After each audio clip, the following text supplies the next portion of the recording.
ఏమండోయ్ పొట్లకాయ పాలు కర్రీ ఎలా చేయాలో చూద్దాం రండి.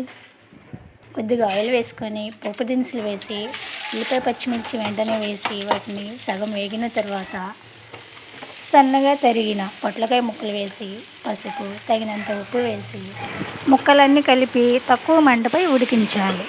టిప్స్ ఏంటంటే తక్కువ మంటపై ముక్కలు ఉడికించాలి. పోపు దినుసులు వేసిన తర్వాత ఉల్లిపాయ ముక్కలు వెంటనే వేయాలి. కొత్తిమీర కూడా ఉడకాలి. పాలు అనేవి కాచి చల్లార్చాలి. ముక్కలు ఉడికిన తర్వాత సన్నగా తరిగిన కొత్తిమీర మసాలా మిర్చి కారం వేసి సిమ్మర్లో ఉడికించుకోవాలి. ప్రాసెస్ అనేది అర్థం అవ్వాలి అంటే వీడియోని ఎండ్ వరకు చూడండి. చివరిగా కరివేపాకు వేసి దించుకోవాలి. పాలు అనేవి కాచి చల్లార్చిన పాలను మాత్రమే పోయాలి. వేడి పాలు పోస్తే పాలు అనేవి విరిగిపోతాయి. పచ్చి పాలు కూడా పోయకూడదు. టిప్ 2 ఏంటంటే పాలు అనేవి కర్రీతో ఉడకకూడదు. వీడియో నచ్చితే లైక్ చేయండి, షేర్ చేయండి, సబ్స్క్రైబ్ చేయండి.